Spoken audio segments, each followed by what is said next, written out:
Good evening, hello everyone. आप सभी बच्चों का एग्जाम एडुकेटर के प्लेटफॉर्म पे आपका स्वागत है।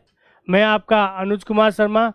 और बच्चों, एक बार प्लीज़ मुझे कंफर्म कर दीजिए आपके पास मेरी आवाज़ आ रही है कि नहीं आ रही है, ताकि मैं अपना सेशन स्टार्ट कर सकूं। Please confirm.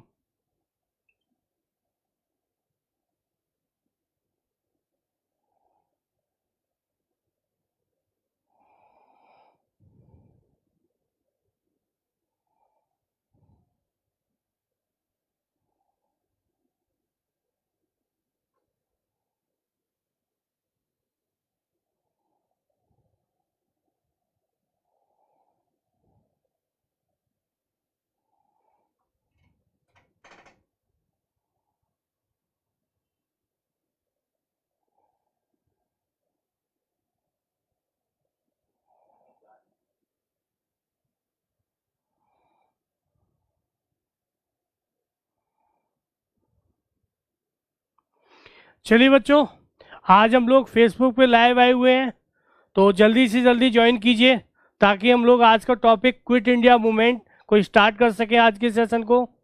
और जैसे कि मैं हमेशा करता आया हूँ कि टॉपिक को मैं हमेशा क्विज के माध्यम से पूरा करने की कोशिश करता हूँ। चलिए बच्चों, जल्दी से जल्दी आइए।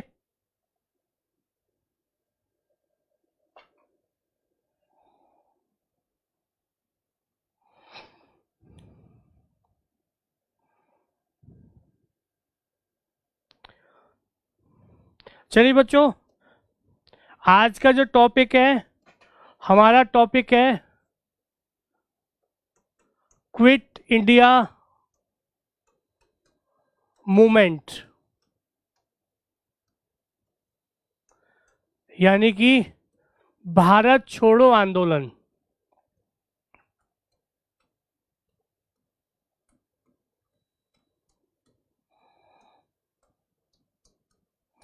ओके। और हम इस टॉपिक को भी हम लोग किसके माध्यम से करेंगे? क्विज के द्वारा। और आज हम लोग स्पेशल सेशन अरेंज किया हुआ है फेसबुक लाइव।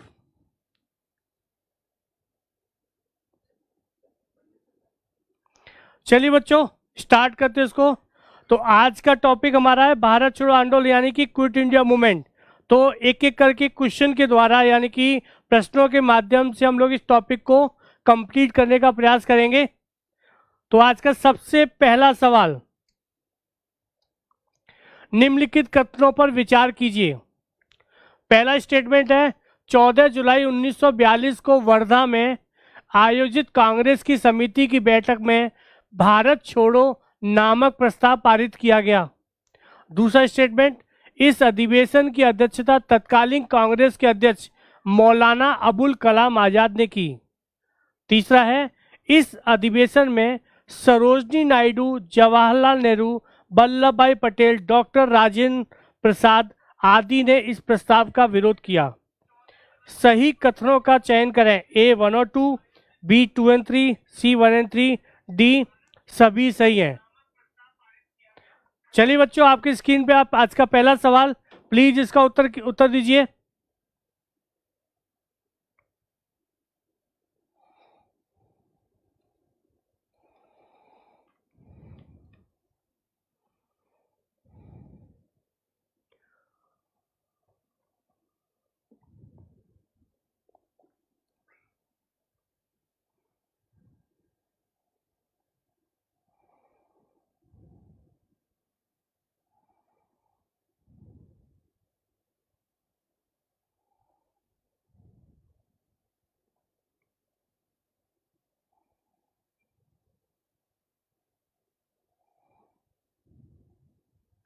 ओके, चलिए इसका आंसर देखते हैं। सबसे पहला स्टेटमेंट था 14 जुलाई 1942 को वर्धा में आयोजित कांग्रेस की समिति की बैठक में भारत छोड़ो नामक प्रस्ताव पारित किया गया। एकदम सही है। ध्यान रखिएगा, जैसे ही भारतीय राष्ट्रीय कांग्रेस ने क्रिप्स मिशन को अस्वीकार कर दिया, तब गांधी जी ने कहा कि अब समय आ चुका है कि हम लोगों को आंदोलन आरंभ करना चाहिए। तो इसलिए वर्धा में जो बैठक हुई थी उसमें भारत छोड़ो प्रस्ताव को पारित कर दिया गया। तो पहला स्टेटमेंट एकदम सही है।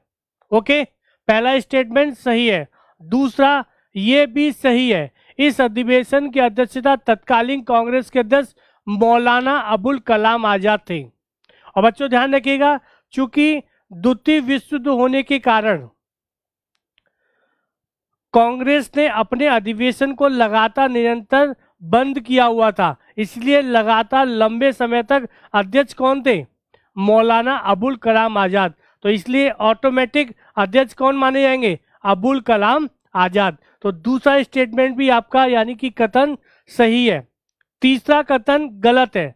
ध्यान रखिएगा, इस अधिवेशन में सरोजिनी नायडू, जवाहरलाल नेहरू, वल्लभ भाई पटेल, डॉक्टर राजेंद्र प्रसाद आदि ने इसका विरोध नहीं बल्कि भरपूर समर्थन किया था।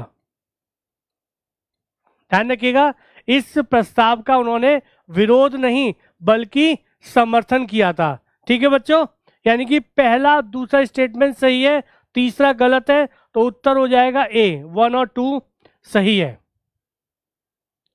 ओके, चलिए अगला प्रश्न देखते हैं हम लोग।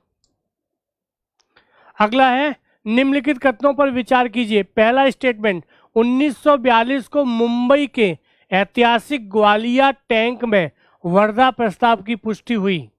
दूसरा, 8 अगस्त 1942 को भारतीय राष्ट्रीय कांग्रेस ने अंग्रेजों के विरुद्ध भारत छोड़ो आंदोलन प्रस्ताव प्रारंभ करने की घोषणा की। तीसरा, इस आंदोलन का प्रस्ताव अखिल भारतीय कांग्रेस कमेटी की बैठक में पंडित जवाहरलाल नेहरू के द्वारा प्रस्तावित किया गया और जिसका समर्थन सरदार वल्लभ भाई पटेल ने किया। सही कथनों का चयन करें। A 1 और 2, B 2 और 3, C 1 और 3, D सभी सही हैं। चलिए आपकी स्क्रीन पर दूसरा सवाल, प्लीज उसका कमेंट बॉक्स में उत्तर दीजिए।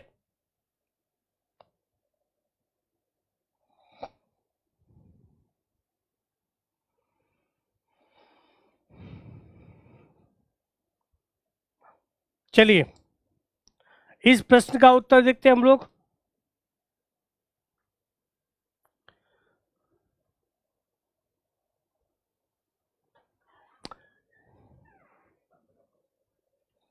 सबसे पहला स्टेटमेंट, 1942 को मुंबई के ऐतिहासिक ग्वालियर टैंक में वर्धा प्रस्ताव की पुष्टि हुई, एकदम सही स्टेटमेंट है। ध्यान रखिएगा, करेक्ट स्टेटमेंट। जो वर्धा में जो बैठक हुई थी और उसमें जो भारत छोड़ो प्रस्ताव के बारे में बात की गई थी उसको स्वीकार किया गया, उसकी पुष्टि कर दी गई, यस हम लोग आंदोलन को आरंभ करेंगे, ये स्टेटमेंट सही है। दूसरा स्टेटमेंट, यस ये भी सही है। महात्मा गांधी जी के द्वारा एक डेट को फिक्स कर दिया गया। डेट क्या थी? 8 अगस्त 1942। इस डेट को फिक्स कर दिया गया कि इस दिन हम लोग क्या करेंगे? हम लोग आंदोलन को आरंभ करेंगे, ये भी सही है। दूसरा कथन भी सही है। तीसरा कथन, इस आंदोलन का प्रस्ताव अखिल भारतीय कांग्रेस कमेटी की बैठक में पंडित जवाहरलाल नेहरू के द्वारा प्रस्तावित किया गया और जिसका समर्थन सरदार वल्लभ भाई पटेल ने किया, यस। ध्यान रखिएगा, मुंबई के ग्वालियर टैंक मैदान में पंडित जवाहरलाल नेहरू के द्वारा इस भारत छोड़ो प्रस्ताव को प्रस्तावित किया गया था, प्रस्तावित किया गया था और जिसका समर्थन सरदार वल्लभ भाई पटेल के द्वारा किया गया था। तीसरा स्टेटमेंट भी एकदम सही है, यानी कि हमारा उत्तर हो जाएगा डी। क्या उत्तर हो जाएगा हमारा? डी। चलिए बच्चों अगला सवाल देखते हैं। अगला प्रश्न, यहां तक किसी बच्चे को कोई डाउट? Any doubt? अगर आपका कोई डाउट हो तो प्लीज चैट बॉक्स में कमेंट करके आप सवाल पूछ सकते हैं। चलिए अगला प्रश्न देखते हैं। महात्मा गांधी के भारत छोड़ो आंदोलन के कार्यक्रमों के निम्नलिखित कथनों पर विचार कीजिए। यानी कि इस प्रश्न में जो महात्मा गांधी जी के द्वारा भारत छोड़ो आंदोलन में जो कार्यक्रम निर्धारित किए गए थे उससे संबंधित ये प्रश्न है। पहला कथन है, सरकारी कर्मचारी नौकरी छोड़ें लेकिन कांग्रेस के प्रति अपनी निष्ठा की घोषणा कर दें। दूसरा, सैनिक अपने देशवासियों पर गोली चलाने से इनकार कर दें। तीसरा, भारतीय रियासतों के राजा महाराजा भारतीय जनता की प्रभुसत्ता को स्वीकार करें और अपनी रियासतों में रहने वाली जनता को भारतीय राष्ट्र का अंग घोषित कर दें। सही कथनों का चयन करें। A1 और 2, B2 और 3, C1 और 3, D सभी सही हैं। ठीक है बच्चों, यानी कि ये जो प्रश्न है ये महात्मा गांधी जी ने जो कार्यक्रम निश्चित किए थे कि हम लोगों को इन कार्यक्रमों का पालन करना है, तो आप इनको देखिए कि कौन कौन से कार्यक्रम सही हैं और यानी कि कौन कौन से स्टेटमेंट करेक्ट है, कौन से इनकरेक्ट है। चलिए बच्चों,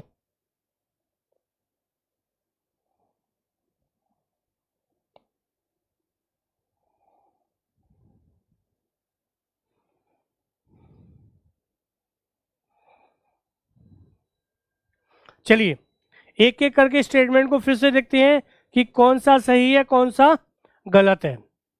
तो ये महात्मा गांधी के भारत छोड़ो आंदोलन से संबंधित है।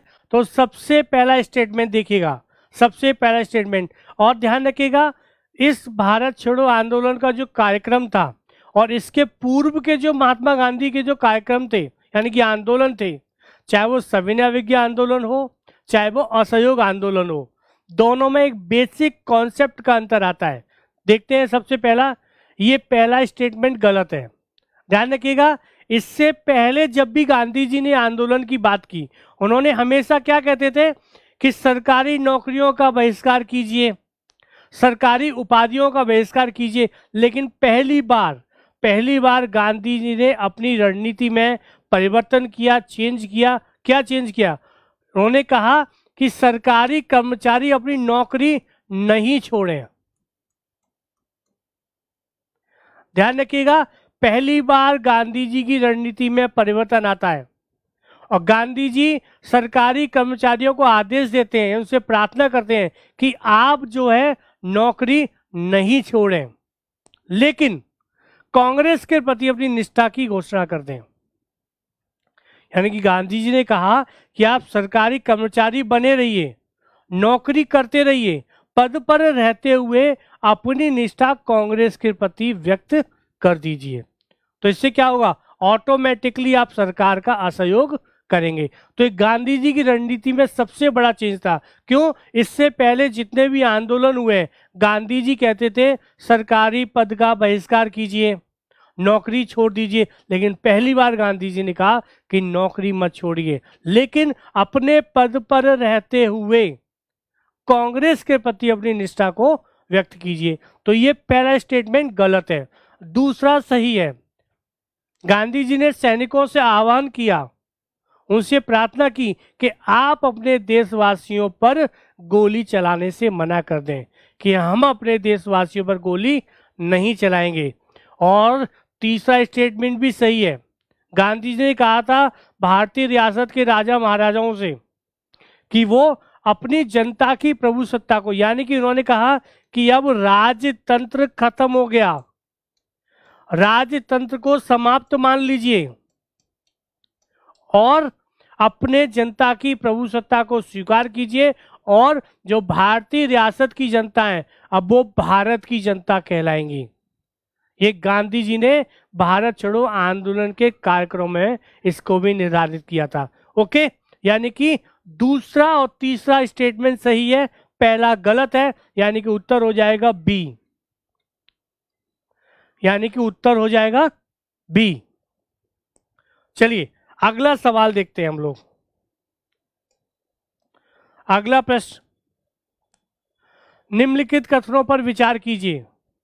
पहला स्टेटमेंट, भारत छोड़ो आंदोलन प्रस्ताव को महात्मा गांधी ने नेहरू और मौलाना अबुल कलाम आजाद के सहयोग से तैयार किया था।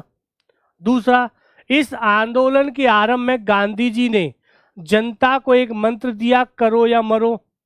तीसरा, Hindu Mahasabha, Communist Party of India, Unionist Party of Punjab एवं मुस्लिम लीग ने भी भारत छोड़ो आंदोलन का समर्थन किया। सही कथनों का चयन करें। A 1 और 2, B 2 और 3, C 1 और 3, D सभी सही हैं। चलिए बच्चों, आपकी स्क्रीन पे एक नया सवाल, प्लीज इसका उत्तर दीजिए आप लोग।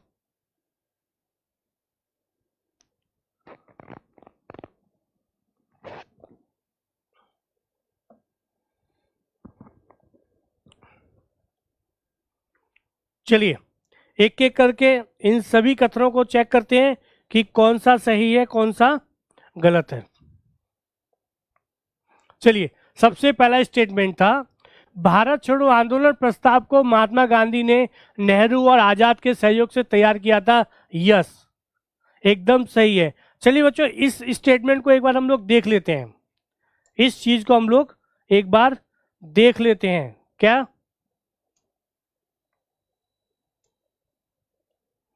देखिए, ये जो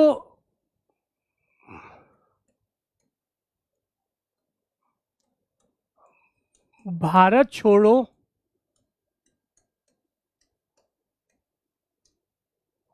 आंदोलन का जो प्रस्ताव था, देखिए इसको ऐसे देखिएगा, प्रस्ताव था, ये किसने बनाया था? ये बनाया था गांधी जी ने। यानी कि भारत छोड़ो आंदोलन के जो कार्यक्रम और जो प्रस्ताव था उसको किसने बनाया था? गांधी जी ने। लेकिन किसके सहयोग से बनाया था? जवाहरलाल नेहरू जी और अबुल कलाम आजाद। यानी कि महात्मा गांधी जी ने जवाहरलाल नेहरू और अबुल कलाम आजाद के सहयोग से इस प्रस्ताव को तैयार किया था। ध्यान रखिएगा, दोनों में माइन्यूटली डिफरेंस है। मैं जो बताना चाह रहा हूं उसको समझिएगा। भारत छोड़ो आंदोलन के प्रस्ताव को किसने तैयार किया था? गांधी जी ने। और किसके सहयोग से तैयार किया था? नेहरू जी और अबुल कलाम आजाद के। लेकिन अगर प्रश्न ये आता है कि भारत छोड़ो आंदोलन के प्रस्ताव को किसने प्रस्तावित किया मुंबई की ग्वालियर टैंक में, तो उत्तर हो जाएगा जवाहरलाल नेहरू।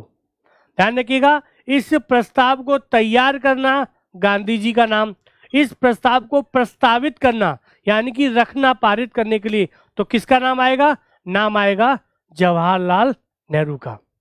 तो दोनों में एक माइन्यूटली डिफरेंस है। क्वेश्चन किसी भी तरीके से आ सकता है कि भारत छोड़ो आंदोलन के प्रस्ताव को किसने तैयार किया, तो उत्तर हो जाएगा महात्मा गांधी। किसके सहयोग से तैयार किया? तो जवाहरलाल नेहरू और अबुल कलाम आजाद। और यह प्रश्न आता है कि निम्नलिखित में से किस व्यक्ति के द्वारा इस प्रस्ताव को प्रस्तावित किया गया पारित होने के लिए, तो नाम हो जाएगा जवाहरलाल नेहरू। तो इसमें कंफ्यूज मत कीजिएगा, तैयार गांधी जी ने किया, सहयोग नेहरू और अबुल कलाम आजाद, इसको रखा किसने, प्रस्तावित किसने किया? जवाहरलाल नेहरू ने। ठीक है बच्चों, एक माइन्यूटली डिफरेंस है, इसको हमेशा रखिएगा दिमाग में। चलिए अगला है, यानी कि पहला स्टेटमेंट सही है, दूसरा यस ये भी सही है। ध्यान रखिएगा, महात्मा गांधी जी की रणनीति में एक बड़ा परिवर्तन कैसे कि गांधी जी ने पहली बार कहा कि भैया आपका कोई नेता नहीं है, आप स्वयं अपने आप का नेतृत्व कीजिए, स्वयं अपने आप का नेतृत्व कीजिए। और उन्होंने कहा कि मैं आपको एक मंत्र देता हूं, और मंत्र था करो या मरो। यानी कि आज अगर आपने एक कर लिया तो आपको स्वतंत्रता मिल जाएगी, नहीं तो मरना निश्चित है। बोले आप कोई रास्ता नहीं है, करो या मरो। तो ये मंत्र था गांधी जी का भारत छोड़ो आंदोलन के दौरान।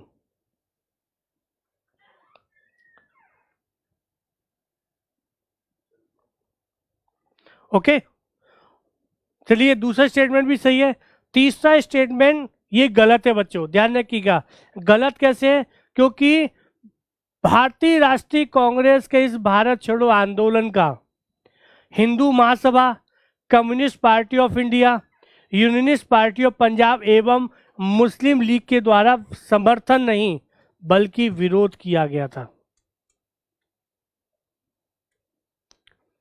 ठीक है बच्चों, ध्यान रखिएगा कि भारत छोड़ो आंदोलन को किसने आरंभ किया था? राष्ट्रीय कांग्रेस ने, भारतीय राष्ट्रीय कांग्रेस ने। लेकिन भारत के जो उस समय समकालीन अन्य पार्टियां थी, राजनीतिक पार्टियां थी, चाहे वो हिंदू महासभा हो, चाहे कम्युनिस्ट पार्टी ऑफ इंडिया हो, चाहे यूनियनिस्ट पार्टी ऑफ पंजाब हो, चाहे मुस्लिम लीग हो, सभी लोगों ने इस भारत छोड़ो आंदोलन का विरोध किया था, समर्थन नहीं किया था।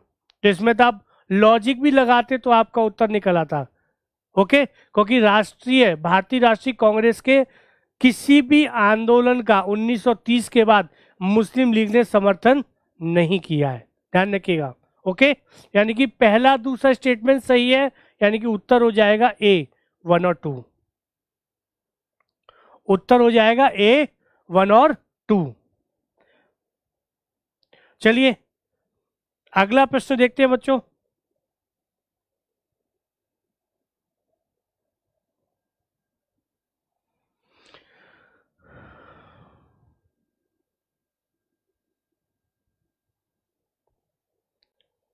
चलिए अगला है, निम्नलिखित कथनों पर विचार कीजिए। पहला स्टेटमेंट है, इस आंदोलन के दौरान डॉक्टर राजेंद्र प्रसाद को पटना में गिरफ्तार करके बांकीपुर जेल में डाल दिया गया। इस आंदोलन का दूसरा स्टेटमेंट है, इस आंदोलन का सर्वाधिक प्रभाव मुंबई, बंगाल, बिहार, उड़ीसा, यूपी एवं मद्रास में था। तीसरा है, भारत छोड़ो आंदोलन के समय भारत का प्रधान सेनापति लॉर्ड बेवेल था और इंग्लैंड का प्रधानमंत्री चर्चिल था। सही कथनों का चयन करें, ए 1 और 2, बी 2 और 3, सी 1 और 3, डी सभी सही हैं। चलिए बच्चों, आपकी स्क्रीन पे एक नया सवाल, प्लीज उत्तर दीजिए इसका।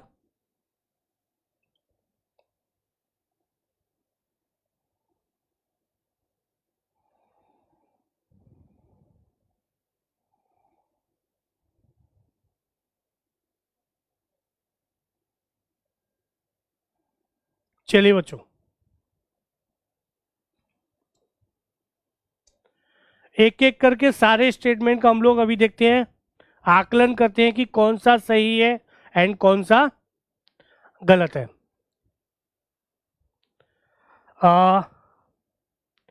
अश्विनी गुप्ता डी। चलिए बच्चे देखते हैं, चलिए देखते हैं। सबसे पहला स्टेटमेंट, इस आंदोलन के दौरान डॉक्टर राजेंद्र प्रसाद को पटना में गिरफ्तार करके बांकीपुर जेल में डाल दिया गया। यस, ये सही है। ध्यान रखिएगा, इसका एक लिस्ट बना लेते हैं जो महत्वपूर्ण नेता थे। जैसे मैंने आपको बताया, गांधी जी ने क्या कहा था? गांधी जी ने कहा था कि हम लोग 8 अगस्त से भारत छोड़ो आंदोलन को आरंभ करेंगे, लेकिन ब्रिटिश सरकार बहुत तेजी में थी। उसने 9 अगस्त की सुबह ही सभी प्रमुख नेताओं को गिरफ्तार कर लिया, क्योंकि गांधी जी को पता था कि सरकार विरोध करेगी। इसीलिए गांधी जी ने पहले ही एक नारा दे दिया, करो या मरो का। तो देखिए, राजेंद्र प्रसाद को कहां पे रखा गया था? ये प्रश्न कभी भी मैच द फॉलोइंग पे पूछा जा सकता है, और इंडिविजुअल भी बांकीपुर में। ओके, और 9 अगस्त की सुबह महात्मा गांधी जी और सरोजिनी नायडू को गिरफ्तार करके आगा खां पैलेस में, आगा खां पैलेस में रखा गया था। और जितने भी अन्य प्रमुख नेता थे उनको अहमदनगर जेल में, जवाहरलाल नेहरू जैसे लोगों को अहमदनगर जेल में डाल दिया। ध्यान रखिएगा, महात्मा गांधी और सरोजिनी नायडू को आगा खां पैलेस में, जवाहरलाल नेहरू और अन्य प्रमुख नेताओं को अहमदनगर जेल में, राजेंद्र प्रसाद को बांकीपुर में, और राम मनोहर लोहिया को हाजीपुर में। ठीक है, तो ये जेल से संबंधित प्रश्न भी कभी भी पूछा जा सकता है। ओके, तो पहला स्टेटमेंट सही है, बांकीपुर जेल में। दूसरा भी सही है। इस आंदोलन का देखिए, भारत छोड़ो आंदोलन का प्रभाव वैसे तो संपूर्ण भारत में दिखाई देता है, लेकिन प्रश्न क्या है? सर्वाधिक प्रभाव। कथन क्या है? सर्वाधिक प्रभाव। तो ये सही है। मुंबई, बंगाल, बिहार, उड़ीसा, यूपी और मद्रास में था। ध्यान रखिएगा, इसका अर्थ आप ये मत लीजिएगा कि भारत छोड़ो आंदोलन संपूर्ण भारत में नहीं बल्कि इन्हीं क्षेत्र तक सीमित था। नहीं, यही एक ऐसा आंदोलन था जिसका प्रभाव पूरे संपूर्ण भारत में दिखाई देता है, लेकिन यहाँ बात की जा रही है सर्वाधिक प्रभाव की। तो ये इन 6 प्रांतों में आपको दिखाई देगा।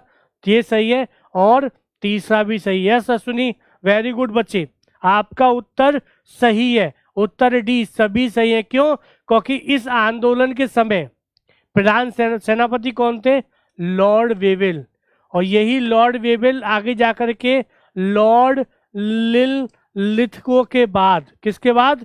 लॉर्ड लिनलिथगो के बाद कौन बनते हैं? भारत के वायसराय।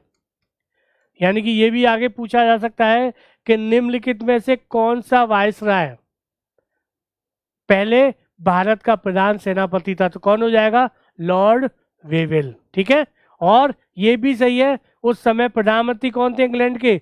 चर्चिल। कौन थे? Winston Churchill. तो यानी कि उत्तर अश्विनी आपका सही है। ठीक है, यानी कि सभी सही हैं। ध्यान रखिएगा, एक प्रश्न और बन सकता है, इसी को ध्यान रखिएगा कि निम्नलिखित में से कौन वायसराय भारत का प्रधान सेनापति भी था? उत्तर हो जाएगा लॉर्ड वेवेल। चलिए अगला प्रश्न देखते हैं, और इनको भी याद रखिएगा बच्चों कि किस भारतीय नेता को किस जेल में रखा गया था। इसको भी याद रखिएगा, इसको भी याद रखिएगा, क्योंकि या तो मैच द फॉलोइंग में या इंडिविजुअल भी पूछा जा सकता है कि भारत छोड़ो आंदोलन के दौरान सरोजनी नायडू को गिरफ्तार करके कहाँ रखा गया? आगा खां पैलेस में। ओके, चलिए अगला प्रश्न, निम्नलिखित कथनों पर विचार कीजिए। पहला स्टेटमेंट यानी कि कथन है, भारत छोड़ो आंदोलन के दौरान मुंबई के विभिन्न भागों से कांग्रेस का गुप्त रेडियो प्रसारित किया जाता था, जिसका प्रसार मद्रास तक लोगों के बीच में था। दूसरा, राम मनोहर लोहिया और उषा मेहता रेडियो का प्रसारण लगातार करते रहते थे। तीसरा, इस आंदोलन में महात्मा गांधी के साथ प्रसिद्ध ब्रिटिश पत्रकार लुई फिशर भी थे। सही कथनों का चयन करें। A 1 और 2, B 2 और 3, C 1 और 3, D सभी सही हैं। चलिए बच्चों, यस और सुनी उत्तर दीजिए इसका।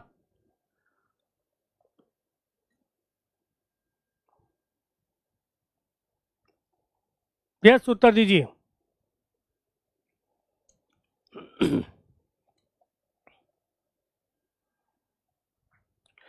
डी। चलिए बच्चे देखते हैं। तो सबसे पहला स्टेटमेंट है कि भारत छोड़ो आंदोलन के दौरान मुंबई के विभिन्न भागों से कांग्रेस का गुप्त रेडियो प्रसारित किया जाता था, जिसका प्रसार मद्रास तक के लोगों के बीच में था। यस, एकदम सही है। ध्यान रखिएगा, भारत छोड़ो आंदोलन की एक नई रणनीति थी लोगों की, नेताओं की। क्या थी? कि रेडियो के माध्यम से लोगों को लगातार आंदोलन से जुड़ने के लिए प्रेरित करते रहना। और ये भारत छोड़ो आंदोलन का एक बहुत बड़ा और प्रमुख गुप्त हथियार माना जाता था। भारतीय यानी कि ब्रिटिश सरकार ने लगातार कोशिश की थी ये पता लगाने के लिए कि आखिर रेडियो का संचालन कहाँ से किया जा रहा है, लेकिन वो अंत तक यह पता नहीं लगा पाए थे। ये अंत तक पता नहीं लगा पाए थे। और रेडियो के ऐसा माध्यम हो गया था। क्यों? क्योंकि देखिए, जितने भी प्रमुख नेता थे वो सब जेल में बंद थे। अब जब जेल में बंद हैं तो लोगों को किस तरीके से प्रेरित किया जाए, तो इन राष्ट्रीय कांग्रेस के नेताओं का एक प्रमुख हथियार था ये रेडियो, जिसको राम मनोहर लोहिया और उषा मेहता ने इसका प्रयोग किया था। ये एकदम सही स्टेटमेंट है पहला। और दूसरा भी सही है, राम मनोहर लोहिया जेल से भागने के बाद लगातार रेडियो के माध्यम से लोगों को प्रेरित करते रहे आंदोलन के प्रति, और उषा मेहता भी उसमें शामिल थी। यानी कि दूसरा स्टेटमेंट भी सही है। लेकिन तीसरा स्टेटमेंट बच्चों गलत है। गलत किस रूप में? अश्विनी बेटा इसमें माइन्यूटली गलती है, बहुत छोटी मिस्टेक है। आप ध्यान रखिएगा, दो नाम है। ये जो इस आंदोलन में महात्मा गांधी के साथ लुई फिशर, ये तो ठीक है, इन्होंने महात्मा गांधी जी का साथ दिया था, लेकिन ये ब्रिटिश पत्रकार नहीं है, ये अमरीकी पत्रकार है। ध्यान रखिएगा बच्चे, ये अमरीकी पत्रकार हैं, ब्रिटिश पत्रकार नहीं है। ये नाम सही है, लुई फिशर नाम सही है, पत्रकार का करते थे, ये भी सही है, और इन्होंने गांधी जी का सहयोग किया था इस आंदोलन में, ये भी सही है। लेकिन गलत क्या है कि ये ब्रिटिश पत्रकार नहीं बल्कि अमरीकी पत्रकार थे, लुई फिशर। यानी कि तीसरा स्टेटमेंट गलत हो जाएगा, पहला दूसरा सही है, उत्तर आएगा ए 1 एंड 2। ओके, ध्यान रखिएगा, यूपीएससी और पीसीएस में इसी तरीके से माइन्यूट चीजें पूछी जाती हैं। कभी कभी स्टेटमेंट तो लगता है एकदम सही है, अचानक लोगों को नाम याद आएगा, यस लुई फिशर ये साथ थे गांधी जी के, लेकिन यूपीएससी ने क्या किया, आगे लिख दिया ब्रिटिश, लेकिन वो कहाँ के निवासी थे, अमेरिका के। ओके, चलिए अगला सवाल, निम्नलिखित कथनों पर विचार कीजिए। पहला है, वायसराय लिनलिथगो ने 1942 के आंदोलन को 1857 की क्रांति के उपरांत सबसे बड़ा गंभीर विद्रोह माना। दूसरा, इस आंदोलन के दौरान जयप्रकाश नारायण हजारीबाग की जेल से भागकर भूमिगत रूप से इस आंदोलन से जुड़े। पट्टाभी सीतारामैया ने गांधी जी को अवतार एवं पैगंबर की शक्ति से युक्त घोषित किया था। सही कथनों का चयन करें, ए 1 और 2, B 2 and 3, C 1 and 3, D सभी सही हैं। चलिए बच्चों उत्तर दीजिए। टीपू सुल्तान आपका फर्स्ट क्लास है, कोई नहीं बच्चे, आपका स्वागत है। चलिए आगे से आपको लगातार फेसबुक लाइव और यूट्यूब पे लाइव लगातार क्लास मिलती रहेंगी, और हमारे जो चैनल है एग्जाम एजुकेटर चैनल को, उसको भी लाइक कीजिए, सब्सक्राइब कीजिएगा, शेयर कीजिएगा, वहाँ भी आपको सारी क्लासेस मिल जाएंगी। यानी कि अब आपको फेसबुक लाइव तो क्लासेस मिलेगी, लेकिन आपको हमारी जो सारी क्लासेस हैं वो हमारा यूट्यूब चैनल है एग्जाम एजुकेटर, उस पर भी आपको सारी क्लासेस मिल जाएंगी। ठीक है बच्चों, चलिए एक एक करके। अच्छा बच्चों, उस समय ये जयप्रकाश नारायण हाजीपुर बोला था, ये हजारीबाग है, सॉरी एक मिस्टेक हो गया बोलने में, वो हाजीपुर नहीं हजारीबाग थे। ठीक है बच्चे, चलिए पहला स्टेटमेंट देखते हैं, सही है कि गलत है।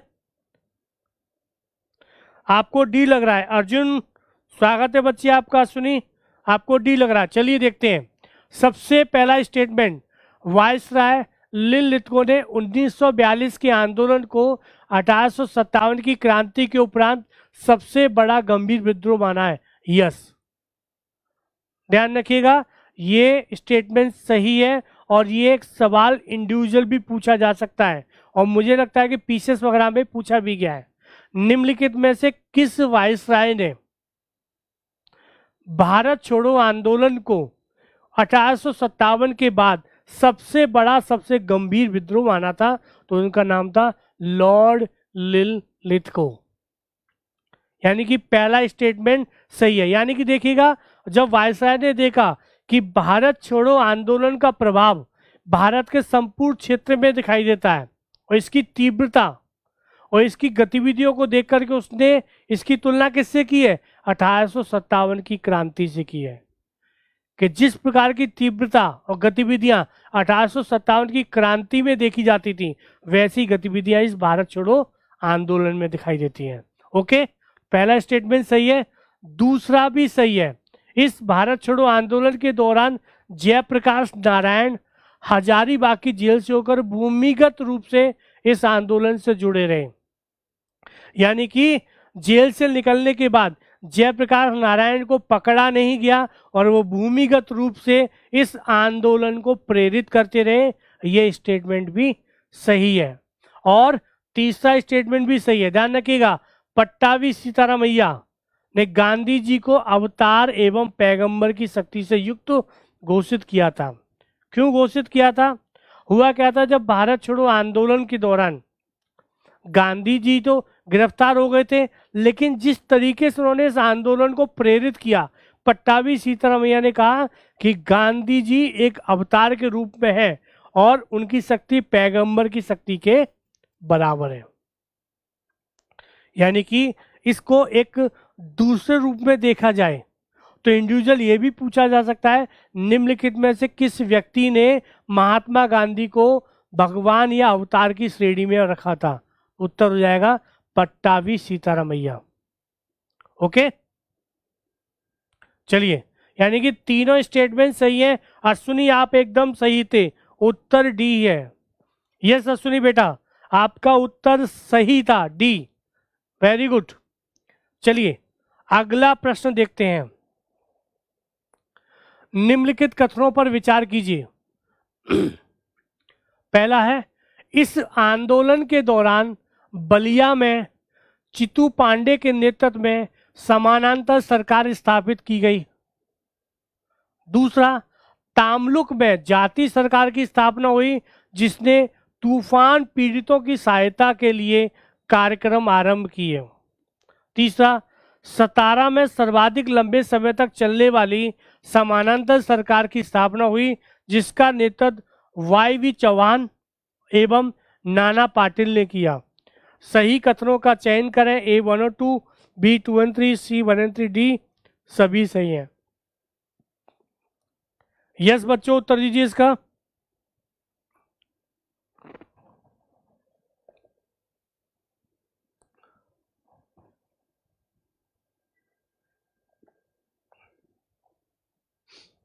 चलिए इसको भी सॉल्व करने का प्रयास करते हैं, क्या उत्तर रहेगा इसका।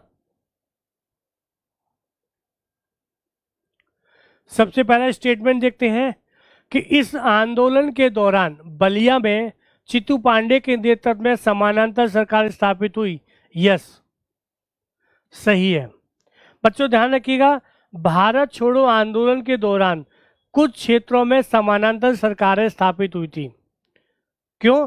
अचानक ही एकदम माहौल एकदम बदल गया था, लोगों को लगा कि अब स्वतंत्रता मिल जाएगी, तो कुछ क्षेत्रों में कुछ लोगों ने क्या किया, वहां पर ब्रिटिश सरकार को हटाकर उनके अधिकारियों को भगाकर वहां पर अपनी सरकार स्थापित कर दी। यानी कि उस जगह उस स्थान पर अपने तरीके से शासन चलाने लगे थे। ये घटना है भारत छोड़ो आंदोलन के दौरान। ठीक है, तो यानी कि पहला स्टेटमेंट सही है, बलिया में चित्तू पांडे ने समानांतर सरकार स्थापित की थी, लेकिन ये कुछ समय तक ही, यानी कुछ हफ्ते तक ही टिक पाई थी, बाद में सरकार ने इसका दमन कर दिया था। दूसरा, ये भी सही है, बंगाल में तामलुक में जातीय सरकार की स्थापना हुई और जिसने तूफान पीड़ितों की सहायता के लिए कार्यक्रम किए। यानी कि तामलुक में जो जातीय सरकार थी उसने सरकार चलाने के दौरान उड़ीसा में एक तूफान आया था, उस तूफान से लोगों को बचाने के लिए कार्यक्रम भी किए थे और सहयोग प्रदान किया था। तामलुक में क्या नाम है इसका? तामलुक में सरकार का नाम क्या है? जातीय सरकार।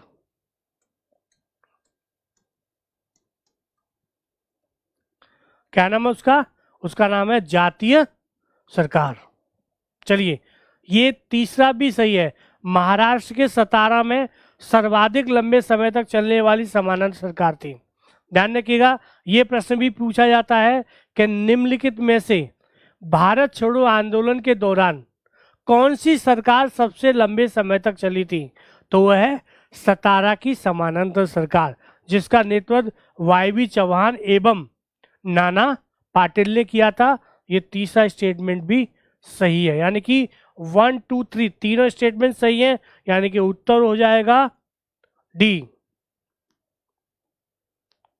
सी नहीं बच्चे, इसका उत्तर डी हो जाएगा। ओके, इसका उत्तर डी हो जाएगा। यस अनिल बच्चे, इसका उत्तर डी है, सी नहीं है। तीनों स्टेटमेंट सही है। चलिए अगला सवाल देखते हैं। निम्नलिखित कथनों पर विचार कीजिए। पहला कथन है, भारत की स्वतंत्रता के समय ब्रिटिश प्रधानमंत्री एटली थे और वहां कंजर्वेटिव पार्टी की सरकार थी। दूसरा, प्रधानमंत्री एटली ने 20 फरवरी 1947 को हाउस ऑफ कॉमन्स में यह घोषणा की कि अंग्रेज जून 1948 से पहले भारत को छोड़ देंगे। तीसरा, एटली ने लॉर्ड वेवेल के स्थान पर लॉर्ड माउंटबेटन को भारत का वायसराय नियुक्त किया। सही कथनों का चयन करें, ए 1 और 2, बी 2 और 3, सी 1 और 3, डी सभी सही हैं। चलिए बच्चों, आपकी स्क्रीन पे एक नया सवाल, प्लीज इसका उत्तर दीजिए। यस अनिल, अश्विनी, टीपू, अर्जुन।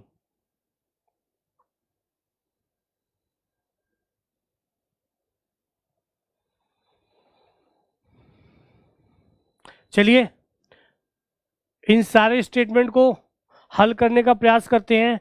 तो सबसे पहला जो कथन है, स्टेटमेंट है, वो है भारत की स्वतंत्रता के समय ब्रिटिश प्रधानमंत्री एटली थे, सही है। और वहाँ कंजर्वेटिव, नो, ये गलत है। ध्यान रखिएगा, जो विंस्टन चर्चिल थे वो थे कंजर्वेटिव पार्टी के प्रधानमंत्री।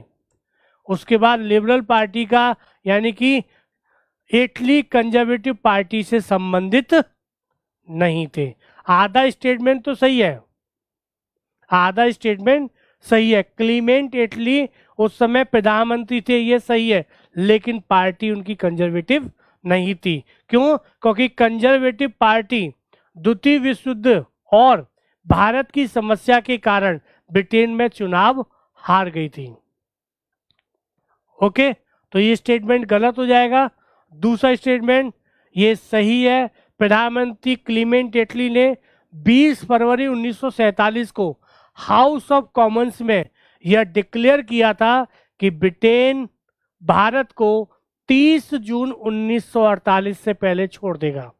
यानी कि क्या हुआ? यानी कि क्लीमेंट एटली ने साफ साफ शब्दों में 20 फरवरी 1947 को हाउस ऑफ कॉमन्स में डिक्लेयर कर दिया कि अब ब्रिटेन भारत को उपनिवेश नहीं बना के रखेगा, बल्कि 30 जून 1948 तक ब्रिटेन भारत को खाली कर देगा। यानी कि भारत की सत्ता भारतीयों को सौंपकर ब्रिटेन भारत छोड़ देंगे। ये हाउस ऑफ कॉमन्स में ब्रिटिश प्रधानमंत्री क्लीमेंट एटली ने डिक्लेयर कर दिया था। यानी कि डिक्लेयर कर दिया, और डिक्लेयर के साथ साथ उन्होंने क्या किया था? माउंटबेटन को लॉर्ड वेवेल की जगह वायसराय बनाया और उनको एक ही कहा, अब आपका एक ही काम है। वो काम क्या है? वो काम है एग्जिट प्लान। वो काम है एग्जिट प्लान। यानी कि माउंटबेटन को एटली ने एक ही कार्य दिया कि आपको भारत जाना है और ये देखना है कि भारत की सत्ता किनको सौंपा जाए, कैसे सौंपा जाए, बस आपको एग्जिट प्लान। और लास्ट डेट दे दी 30 जून 1948। ठीक है, यानी कि दूसरा स्टेटमेंट भी सही है और तीसरा भी सही है। उस समय कौन थे? लॉर्ड वेवेल वायसराय थे। क्लीमेंट एटली ने उनकी जगह पर लॉर्ड माउंटबेटन को भारत का वायसराय नियुक्त किया था। और ध्यान रखिएगा, ये प्रश्न अभी तक आया नहीं है लेकिन पूछा जा सकता है।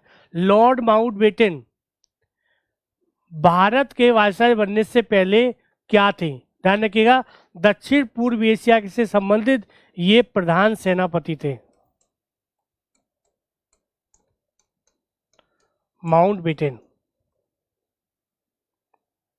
ओके, चलिए, तो पहला स्टेटमेंट गलत है, दूसरा तीसरा सही है, यानी कि उत्तर हो जाएगा बी।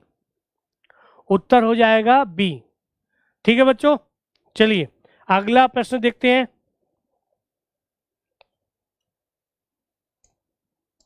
अगला प्रश्न है, निम्नलिखित कथनों पर विचार कीजिए। पहला, माउंटबेटन योजना को ब्रिटेन की संसद में 3 जून 1947 को रखा गया और 18 जुलाई 1947 को भारतीय स्वतंत्रता अधिनियम पारित हो गया। दूसरा, इस अधिनियम के तहत भारत और पाकिस्तान नामक 2 डोमिनियन की स्थापना की बात की गई। दूसरा, रेड क्लिफ के अंतर्गत भारत और पाकिस्तान के लिए सीमा रेखा निश्चित करने के लिए एक आयोग का गठन किया गया। सही कथनों का चयन करें। A1 और 2, B2 और 3, C1 और 3, D सभी सही हैं। चलिए बच्चों, आपकी स्क्रीन पे एक और सवाल, प्लीज इसका उत्तर दीजिए।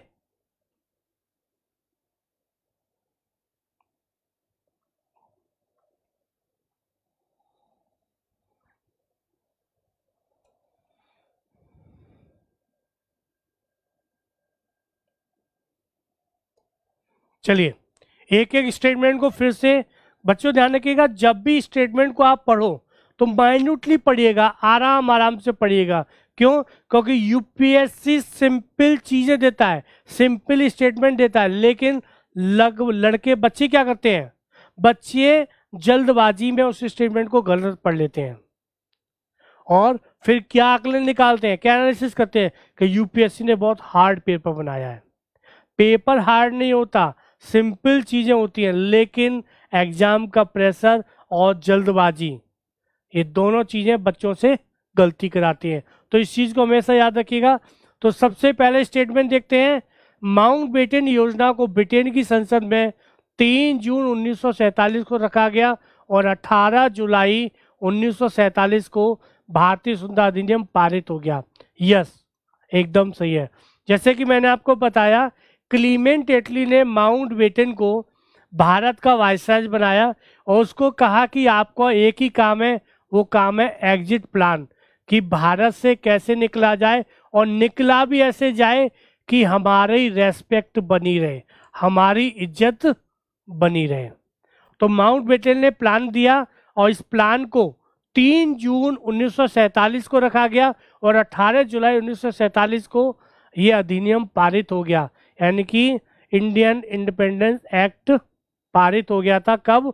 18 जुलाई 1947 को। और ध्यान रखिएगा, ब्रिटेन के संविधान के इतिहास में इंडियन इंडिपेंडेंस एक्ट यानी कि भारतीय स्वतंत्रता अधिनियम एक ऐसा अधिनियम है जो कि बहुत कम समय में पारित हो गया था। ये भारतीय ब्रिटेन के उस समय के इतिहास का सबसे कम समय में पारित होने वाला, ऐसा नहीं है कम समय पारित होते थे, लेकिन ये इतना महत्वपूर्ण अधिनियम था। यानी कि ब्रिटेन के हाथ से एक इतना बड़ा उपनिवेश निकलने वाला था। तो ब्रिटेन के लोगों, ब्रिटेन की सरकार के लिए तो बहुत महत्वपूर्ण अधिनियम माना जाता है, लेकिन इतने कम समय में कोई अधिनियम पारित हुआ था, तो ये इतिहास माना जाता है ब्रिटेन के संविधान में। ठीक है, तो पहला सही है और दूसरा भी सही है। इस भारतीय स्वतंत्रता अधिनियम में भारत और पाकिस्तान नामक 2 डोमिनियन की स्थापना की गई थी। यानी कि इस भारतीय स्वतंत्रता अधिनियम में विभाजन का प्रावधान था। ओके, इस भारतीय स्वतंत्रता अधिनियम में पार्टीशन यानी कि विभाजन का प्रावधान था। और उसमें क्या नाम था? ये प्रश्न भी कभी भी आ सकता है, ध्यान रखिएगा। उसमें भारत और पाकिस्तान नाम नहीं, बल्कि क्या नाम था? Dominion of Pakistan, dominion of India. ये डोमिनियन शब्द जुड़ा हुआ था, लेकिन भारत और पाकिस्तान दोनों ने, पाकिस्तान ने सबसे पहले डोमिनियन शब्द को अस्वीकार कर दिया कि नहीं, हम डोमिनियन शब्द नहीं लगाएंगे, हम पाकिस्तानी रखेंगे। ओके, लेकिन ये ध्यान रखिएगा कॉन्सेप्ट में कि जो भारतीय स्वतंत्रता अधिनियम था उसमें डोमिनियन की बात की गई थी। नाम क्या रखा गया था? डोमिनियन ऑफ इंडिया और डोमिनियन ऑफ पाकिस्तान। ठीक है बच्चों, दूसरा स्टेटमेंट भी सही है और ये भी सही है। रेड क्लिफ जो व्यक्ति था, उसके अंतर्गत भारत और पाकिस्तान के लिए सीमा रेखा निश्चित करने के लिए एक आयोग का गठन किया गया। एक आयोग का गठन किया गया, रेड क्लिफ।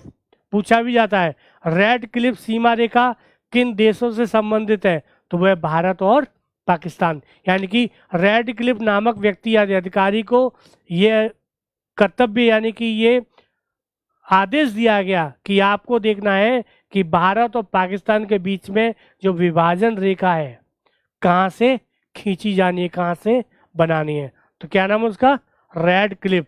यानी कि पहला, दूसरा, तीसरा तीनों स्टेटमेंट सही है, यानी कि उत्तर हो जाएगा डी। ओके, यानी कि बच्चों उत्तर हो जाएगा डी। चलिए अगला सवाल, अगला प्रश्न है निम्नलिखित कथनों पर विचार कीजिए। पहला स्टेटमेंट देखते हैं, 14 जून 1947 को कांग्रेस महासमिति ने दिल्ली के अधिवेशन में भारत के विभाजन का प्रस्ताव स्वीकृत किया, जिसकी अध्यक्षता आचार्य जीबी कृपलानी ने की। दूसरा, इस अधिवेशन में प्रस्ताव को गोविंद बल्लभ पंत ने प्रस्तुत किया तथा मौलाना अबुल कलाम आजाद ने इसका समर्थन किया। भारत विभाजन के इस प्रस्ताव को खान अब्दुल गफ्फार खान ने भी समर्थन प्रदान किया था। सही कथनों का चयन करें, ए 1 और 2, बी 2 और 3, सी 1 और 3, डी सभी सही हैं। चलिए बच्चों इस प्रश्न का भी उत्तर दीजिए। आपकी स्क्रीन पे एक नया सवाल, नया क्वेश्चन।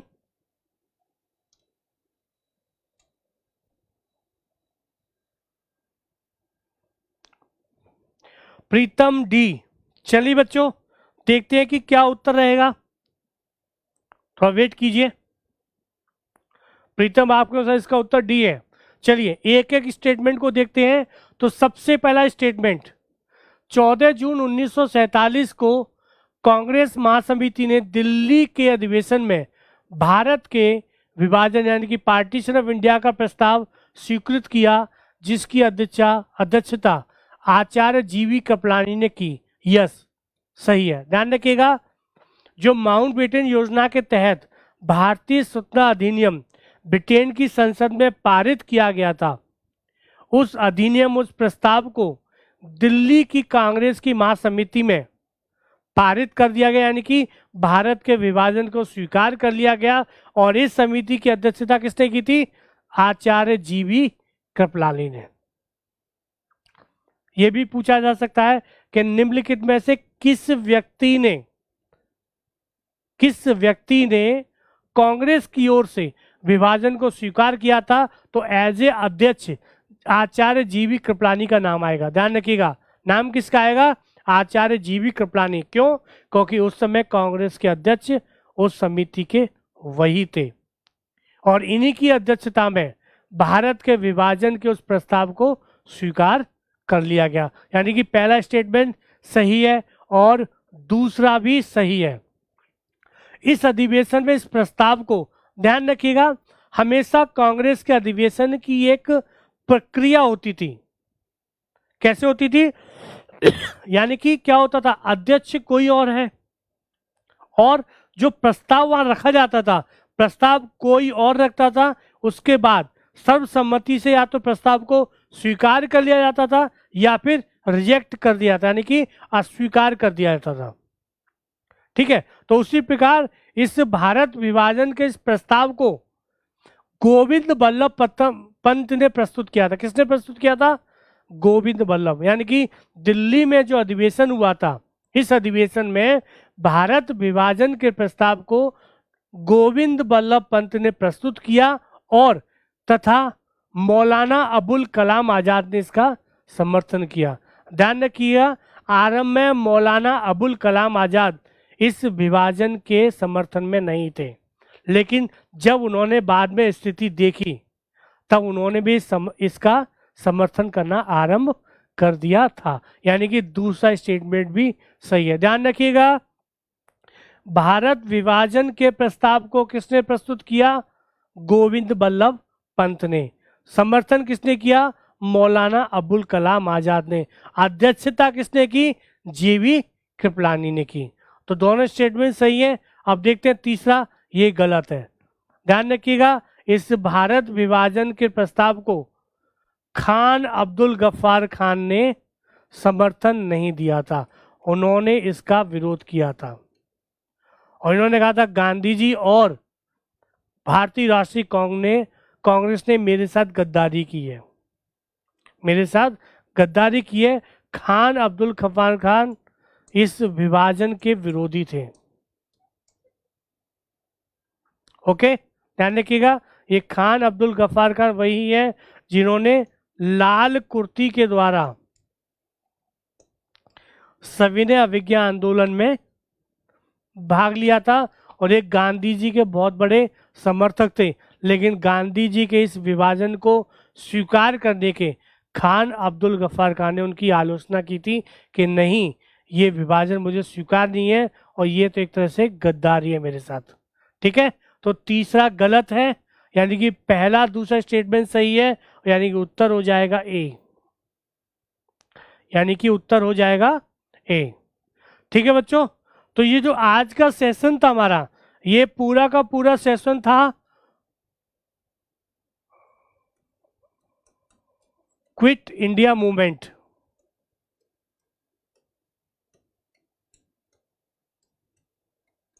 क्विट इंडिया मूवमेंट के ऊपर था, और यानी कि क्या हो गया, भारत छोड़ो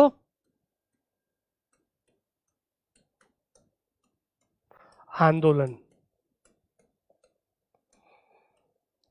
ओके, और इस पूरे टॉपिक को हम लोगों ने किसके माध्यम से, यानी कि प्रश्नों के माध्यम से कवर करने का प्रयास किया। तो बच्चों, आज का सेशन हम लोग यहीं समाप्त करते हैं। आपको कैसा लगा सेशन, प्लीज लाइक कीजिएगा, और जो हमारा चैनल है यूट्यूब चैनल एग्जाम एडुकेटर, इसको प्लीज लाइक कीजिए और सब्सक्राइब कीजिएगा। और बाकी यानी कि फेसबुक, आगे से हम लोग आप लोगों के लिए फेसबुक लाइव भी आते रहेंगे और आपको क्लासेस यूट्यूब चैनल पे भी आपको मिलती रहेंगी। चलिए बच्चों, thank you so much, good night, आप लोग अपना ख्याल रखिए।